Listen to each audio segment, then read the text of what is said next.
أعوذ بالله من الشيطان الرجيم بسم الله الرحمن الرحيم رب اشرح لي صدري ويسر لي أمري واحلل عقدة من لساني يفقهوا قولي. استاد محترم علی وقار پرنسپل صاحب، اسکول کے سپروائزر صاحب، مشفق و مہربان اساتذہ اکرام اور پیارے بچوں، شفیع احمد نیر صاحب اردو کے ایک مشہور و معروف مایہ ناز ادیب اور شاعر، آپ جیسے بچوں کے لیے وہ مضامین اور نظمیں لکھا کرتے تھے. ان کی ایک مشہور و معروف نظم جس کا ایک سادہ سا شعر میں آپ کی سماعت کرتی ہوں اور سے سنیں. شعر بہت سادہ ہے لیکن معنی اور مفہوم کے اعتبار سے کافی سطح لیے ہوئے ہیں. شعر سنیے. محنت سے چل رہی ہیں دنیا کے کارخانے، محنت سے چل رہی ہیں دنیا کے کارخانے، محنت سے مل رہی ہیں ہر قوم کو خزانے. یہ محنت، اس موتی کو انہوں نے اپنے بچوں میں اس طرح سے ڈالا کہ ان کے بچے کافی ترقی حاصل کی، کافی اونچے عہدوں پر رہے. بیٹا، علم اور محنت یہ دو ایسی چیزیں ہیں جو اللہ تعالیٰ نے وراثت میں ہمیں عطا کی ہے، نبیوں کے ذریعے ہمیں دی ہے. محنت کیا ہے؟ محنت کا مطلب کیا ہے؟ دراصل عام الفاظ میں اگر محنت کو کہا جائے تو محنت لگاتار جدوجہد کا نام ہے، نہ ختم ہونے والی کوشش جو کہ ہمیں کرنا ہے.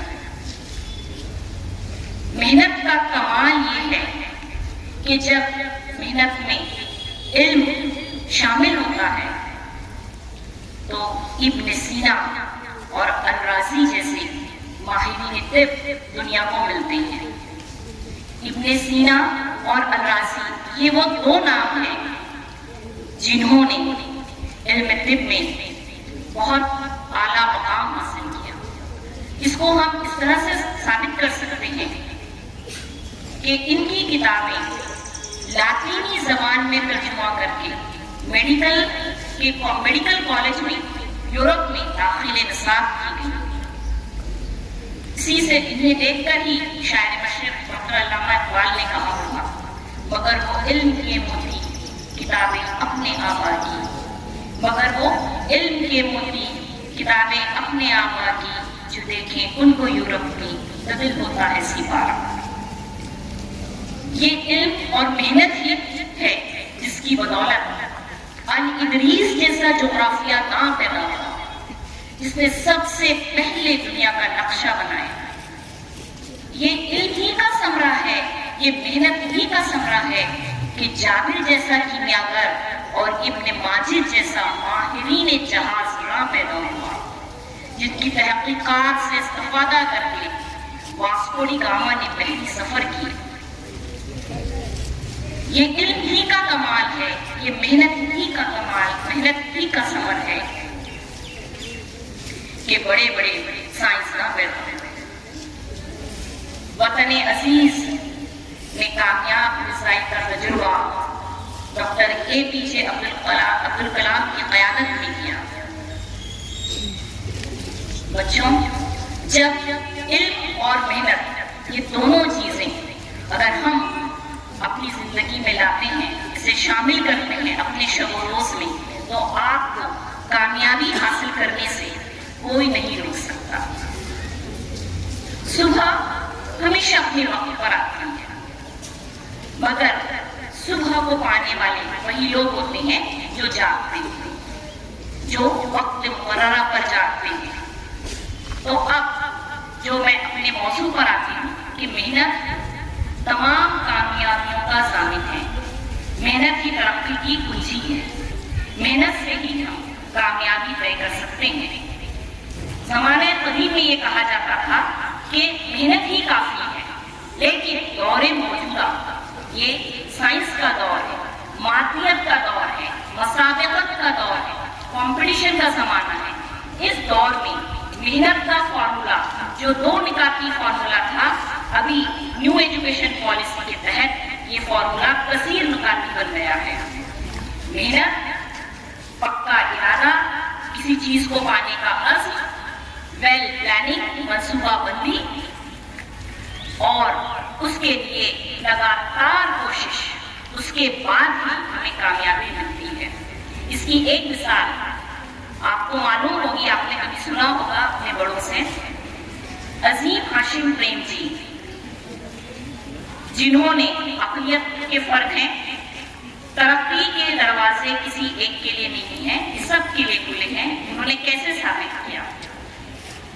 ان سے عظیم ہاشم پریم جی 1999 کے سروے کے مطابق اس وقت کے دنیا کے سب سے امیر آدمی، ہندوستان کے سب سے امیر آدمی، ان کا ایسٹ، ان کا سرمایہ $176 بلین اس وقت۔ ان سے کسی نے پوچھا کہ عظیم ہاشم جی، آپ کی کامیابی، آپ کا اتنا بڑا سرمایہ، یہ آپ نے کیسے کھڑا کیا؟ تو انہوں نے کہا 25 سالہ لگاتار محنت، 25 سال کی لگاتار محنت، جس میں منصوبہ بندی کے ساتھ، پلاننگ کے ساتھ۔ محنت اسی وقت اثر کرے گی جب آپ منصوبہ بند طریقے سے اس کو کریں گے، اور منصوبہ بندی اسی وقت ہوگی جبکہ آپ کے پاس علم ہوگا۔ علم حاصل کرنا بہت ضروری ہے۔ بچوں، اللہ نے ہمیں نہ شیر جیسی طاقت دی ہے، نہ پہاڑوں جیسی بلندی دی ہے، نہ دریاؤں جیسی روانی دی ہے، لیکن اپنے قیمتی چیزوں میں سے ایک قیمت سرمایہ ہمیں علم کے طور پر عطا کیا، اور اسے ہمیں اپنی زندگی میں لانا ہے۔ ہماری صبح مؤذن صاحب کی اذان کی آواز سے ہونا ہے، اور پورا دن ہمیں آپ صلی اللہ علیہ وسلم کے بتائے ہوئے طریقوں پر عمل کر کے آپ کے لائف اسٹائل کو اپنی زندگی میں لا کے کامیابی کی طرف جانا ہے۔ ایسی کئی مثالیں ہیں جو یہ ثابت کرتی ہیں کہ جب محنت کی جاتی ہے تو کامیابی مقدر بنتی ہے۔ کامیابی حاصل کرنے سے آپ کو کوئی روک نہیں سکتا۔ جب ہم محنت کرتے ہیں، کسی ایک چیز پر اپنا مقصد بناتے ہیں، تو ہمارے سامنے کئی سارے ناموافق حالات آتے ہیں۔ اب یہ ناموافق حالات کو موافق حالات میں بدلنا، یہی کامیابی ہے۔ آپ نے کوئی ایک گول سیٹ کیا، اس کو سیٹ کرنے کے لیے، اس کو پورا کرنے کے لیے ہمارے پاس محدود اثاثہ ہے، ہمارے پاس محدود ریسورسز ہیں، لیکن ہمیں گھبرانا نہیں ہے، مسلسل محنت کرنا ہے، مسلسل کوشش کرنا ہے۔ جس طرح پانی اپنا راستہ خود بناتا ہے، ہمیں بھی اپنا راستہ خود بنانا ہے۔ اور یہ دنیا ایک ہجوم کی طرح ہے بچوں، یہاں کوئی آپ کو راستہ نہیں دے گا، بشرطے کہ آپ اپنا راستہ خود طے کریں، آپ اپنی منزل کا تعین خود کریں۔ عبدالحی اجم کا کہنا ہے، بڑھ کر بنا ہجوم میں خود اپنا راستہ، آپ کو اپنا راستہ خود بنانا ہے۔ ایسا کوئی نہیں اس دنیا میں جو تجھے رک کے راہ دے، آپ کو رک کے راہ دینے والا کوئی نہیں ہے۔ آپ منصوبہ بندی کیجئے، طریقے سے پڑھیے، اور اللہ تعالیٰ کے بتائے ہوئے طریقوں، آپ کے بتائے ہوئے طریقوں پر عمل کیجئے۔ اسوہ حسنہ کو اپنی عملی زندگی میں لائیے۔ اسوہ حسنہ پر ہمیشہ ہمارے یہاں تقاریر ہوتی ہیں کہ آپ کا طریقہ عمل کیا ہے۔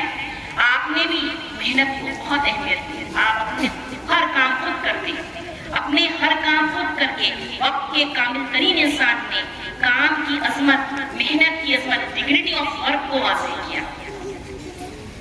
ٹھیک ہے، تو میں ایسی امید کرتی ہوں کہ آپ محنت کریں گے منصوبہ بند طریقے سے، اور پڑھائی کریں گے، اور ترقی کی بلندیاں طے کریں گے، اور آسمان کی بلندیوں پر جائیں گے، زمین کی گہرائیوں میں سے اپنے مقصد کو نکالیں گے۔ زمین کی گہرائیاں، آسمان کی بلندیاں، یہ دو چیزیں آپ کے سامنے رہنا چاہیے۔ ٹھیک ہے بچوں، تو میں اس امید کے ساتھ آپ سے ودا لیتی ہوں۔ پرنسپل صاحب کا بہت زیادہ شکریہ، استاد محترم کا شکریہ کہ انہوں نے مجھے آپ کے روبرو موقع عطا کیا، وقت کی کمی کو ملحوظ رکھتے ہوئے، موسم کو دیکھتے ہوئے میں اپنی بات کو یہی ختم کرتی ہوں. پھر ملوں گی اگر خدا لایا. اللہ حافظ.